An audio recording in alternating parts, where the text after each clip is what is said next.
اما بعد فاعوذ باللہ من الشیطان الرجیم بسم اللہ الرحمن الرحیم۔ سامعین ذوالوقار، آپ حضرات درس سے حدیث سماعت کر رہے ہیں اور آج ہماری اس کتاب سے حدیث نمبر جو ہے 429 ہے۔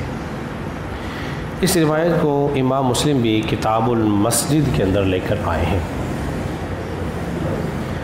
حضرت سیدنا جابر بن عبداللہ رضی اللہ تعالیٰ عنہ سے مروی ہے کہ نبی کریم صلی اللہ علیہ وسلم نے ارشاد فرمایا، حضور نے ارشاد فرمایا، اگر کسی کے گھر کے آگے سے کوئی نہر بہتی ہو، کسی کے دروازے پر سے کوئی نہر بہتی ہو اور اس نہر میں وہ شخص 5 مرتبہ نہائے، غسل کرے، تو کیا اس کے جسم پر میل باقی رہے گا؟ کتنی خوبصورت اور پیاری مثال دے کر آپ علیہ الصلوۃ والسلام نماز کی اہمیت کو سمجھانا چاہ رہے ہیں۔ فرمایا کسی کے گھر کے دروازے پر نہر بہتی ہو اور اس سے 5 مرتبہ دن میں غسل کرے تو نہانے سے اس کے جسم پر بولیے کوئی میل، کوئی گندگی باقی رہے گی؟ نہیں رہے گی۔ یہ مثال ہے پنجگانہ نماز کی۔ جب کوئی بندہ مومن 5 مرتبہ مسجد میں آ کے وضو کر کے نماز پڑھتا ہے تو اللہ تبارک و تعالیٰ اس کے گناہوں کو معاف فرما دیتا ہے، گناہوں کی معافی ہو رہی ہے۔ جس طرح دن میں 5 مرتبہ نہانے سے جسم پر میل باقی نہیں رہتا، بالکل اسی طرح دن میں 5 مرتبہ نماز ادا کرنے سے جسم پر کوئی گناہ باقی نہیں رہتا۔ رب کا پیار دیکھیے، اس کی عزت افزائی دیکھیے۔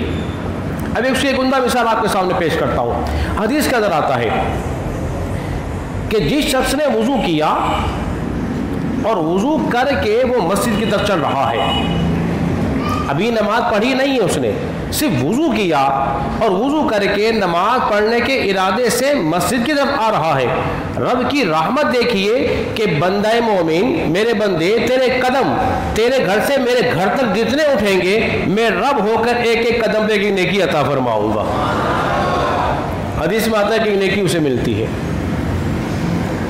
اتنا کافی نہیں تھا، اللہ نے اور آگے فرمایا۔ نبی پاک علیہ السلام فرماتے ہیں جب وہ بندہ وضو کر کے مسیح کی طرف آتا ہے، اسے ایک ایک نیکی ملتی ہے، اس کا ایک ایک گناہ معاف بھی ہو جاتا ہے۔ کتنی باتیں ہو گئی بولیے؟ 2۔ تیسری بات، جہاں اس کے گناہ معاف ہوئے، نیکی مل رہی ہے، اللہ تبارک و تعالیٰ اس کے ایک ایک قدم میں اس کا درجہ بلند فرماتا ہے، ایک ایک درجہ بلند ہو رہا ہے، حالانکہ اس نے بھی نماز پڑھی نہیں ہے۔ ابھی جب نماز ہی نہیں پڑھی، اتنا اس کو پروٹوکول دیا جا رہا ہے، اس کے گناہ بھی معاف، درجات بھی بلندی اور نیکی بھی لکھی جا رہی ہے، تو انسان تو ذرا غور تو کرتے ہیں رب اس سے کتنا پیار کرتا ہے۔ جب تو مسجد میں آئے گا، وضو کرے گا، ہاتھ دھوئے گا، تیرے ہاتھ کے گناہ نکل گئے، تو نے چہرہ دھویا، تیرے چہرے کے گناہ معاف ہو گئے، تو نے کلی کی، تیری زبان کی گناہ نکل گئے، پھر تو نے پیر دھوئے تو تیرے پیر کے گناہ دھل گئے۔ تو گویا یہ اس میں اشارہ اس طرح ہو رہا ہے کہ بندے تو نماز کے پڑھنے کے لیے جب تو اللہ کے حضور کھڑا ہونا، پہلے تو گناہوں سے پاک ہونا چاہیے، تیرا من بھی پاک ہو، تیرا تن بھی پاک ہو۔ جب تو من اور تن کو پاک کر کے رب کے حضور کھڑا ہوگا، اللہ تجھے اپنا قرب عطا فرمائے گا، اللہ اپنا قرب عطا فرمائے گا۔ تو نماز جو ہے وہ پہچان ہے، نماز کیا ہے؟ پہچان ہے مسلمان اور غیر مسلم کے درمیان۔ اگر کوئی شخص نماز کو چھوڑ دے تو بتائیے وہ شناختی ختم ہو گئی، کیسے پہچانے گے یہ مسلمان ہے کہ غیر مسلم ہے؟ پھر نماز ستون ہے کس کا؟ دین کا۔ پھر نماز تو ٹھنڈک ہے رسول اللہ صلی اللہ علیہ وسلم کی آنکھوں کی۔ اب کوئی دعویٰ کرے مجھے حضور سے بڑی محبت ہے، میں حضور سے پیار کرتا ہوں، میں حضور پہ جان قربان کروں گا، تو جان بھی قربان کرنی ہے، پہلے کھڑے ہو کے مصلی پہ اللہ کو راضی بھی کرنا ہے، پھر دیکھتے ہیں رب اس سے کتنا پیار کرے گا۔ اور آخری بات کر کے اپنی گفتگو ختم کر رہا ہوں۔ اگر بندے کو یہ معلوم ہو جائے کہ حالت سجدہ میں کتنی اس پر رحمتیں برکتیں نازل ہو رہی ہیں، تو وہ سجدے سے سر ہی نہ اٹھائے، تو یہ نماز کی برکات ہے. تو ہمیں اسے روگردانی بولیے نہیں کرنی چاہیے. ہم نے ہر چیز کے لیے ٹائم نکال لیا، افسوس کہ ہم نے نہیں نکالا تو نماز کا ٹائم نہیں نکالا.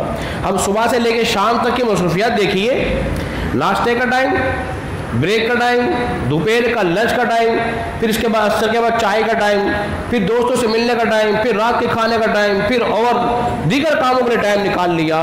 اب ذرا غور کرو، اس میں تم نے رب کے لیے کتنا ٹائم نکالا؟